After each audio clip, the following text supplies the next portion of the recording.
Hi, everybody. I'm Gloria Moraga, political woman. It's Thursday, June 29th, 2023. I'd like to share some information from the United States Supreme Court, let you know what's going on, what they're up to, besides being criticized for taking expensive presents from rich people. A couple of the justices are under a ethics cloud these days. The court goes on summer break every year, beginning in July, and they don't come back until the first Monday in October. As usual, they are saving some of the most watched cases for last. If you remember, it was last year about this time that they handed down their Dobbs decision, basically destroying a woman's right to decide her medical care, ending the ability to decide with her doctor whether or not to give birth. So here is what is pending this year at the Supreme Court. Here's what we're waiting to hear, and we might hear something tomorrow when this podcast is on air. Outstanding is President Biden's student loan forgiveness plan, a big affirmative action case, which could basically destroy affirmative action in regards to college admissions, LGBTQ rights, businesses, and free speech, and I will explain. Religion and postal workers. Should you have to work on Sunday if you are religious and believe that it's a day of rest? It's a day when you want to go to church. And the next one is a big one, and we got that decision on Monday. The case, Moore versus Harper. On Monday, the court ruled 6-3, striking down a legal theory that would have given state legislatures largely unchecked power to set the rules for federal elections. Wow. I was really worried about this one. Now, Moore is a speaker of the North Carolina House of Representatives, state of North Carolina. Harper is Becky. Good old Becky. No. Harper is Becky Harper, an average citizen and a member of Common Cause in North Carolina. And you know the background on this is Trump and the right-wingers. The Trump people went to state after state after state challenging the vote in state courts. And they lost. They lost and they lost and they lost. And so what these right-winger MAGA people who don't believe in the law, yeah, I said it, thought, well, we'll pass these laws that say the legislature is the final end-all decision maker on elections. We're going to decide where you can vote, how you can vote, and how your vote's going to be counted. And this case went all the way to the Supreme Court. The right-wingers lost in state courts, so they took it to the Supreme Court. So that's the background. By a vote of 6-3, the United States Supreme Court rejected a right-wing legal theory that would have given state legislatures unchecked power to set rules for federal elections. In writing the opinion, Chief Justice Roberts said, "The election clause does not insulate state legislatures from the ordinary exercise of state judicial review." Yay. I mean, basically they were saying, well, the election clause, we can do whatever we want. And then he went on to write, the election clause does not vest exclusive independent authority in state legislatures to set the rules. And the background on this is just so beautiful. In 1803, one of our founding fathers and Chief Justice Marshall referred to judicial review as one of the fundamental principles of our society. So what the right-wingers were saying is, no, we want the legislatures to be the final word. We don't want to be challenged in the courts. That's judicial review. And I just love this. That this is, I mean, I thought the right-wing Supreme Court was going to go the other way. This is how important the framers of the United States Constitution felt about checks and balances in our country and separation of powers.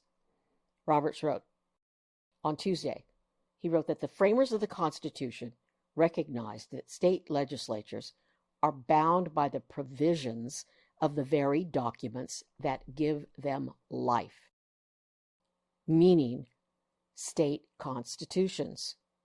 The legislature works for, it must abide by state constitutions. And then he added and pulled a quote from the records of the Constitutional Convention of 1787.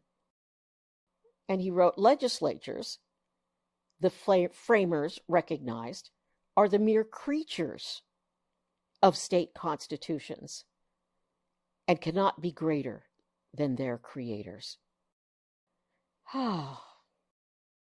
Sometimes it works, my friends. Sometimes it works. And just so you know, Clarence Thomas, Samuel Alito, and Neil Gorsuch dissented. They were in the opposition to this. And of course, Thomas and Alito are the two people that are under the ethics cloud for taking fancy schmancy trips from rich right-wingers. Honestly, it almost stole my joy, but not quite. Student loans. Biden's student loan program. The Supreme Court is considering, and probably has already decided, two challenges to President Biden's student loan forgiveness program. Now, the program aims to provide debt relief to millions of student loan borrowers. But this hasn't happened because the ruling or the decision by the Biden administration has been held up by legal challenges. Republican-led states and conservatives are challenging Biden's program, saying it amounts to an unlawful attempt to erase an estimated $430 billion federal student loan debt under the guise of the pandemic. The two cases are Biden versus Nebraska, and the second case is the Department of Education versus Brown. Now, one case was brought by 6 Republican-led states, and the other by 2 students.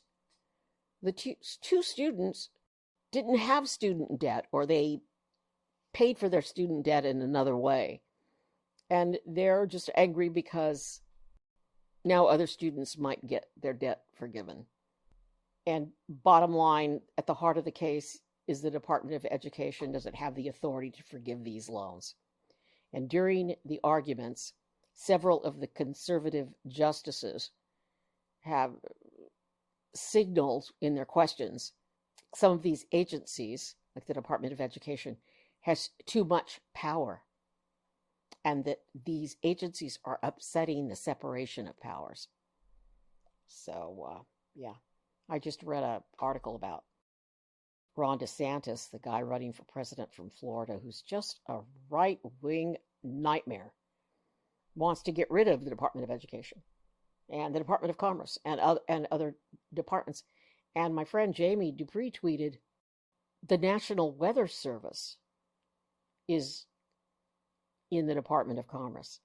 So we won't have a National Weather Service when we have like record heat killing people in Texas?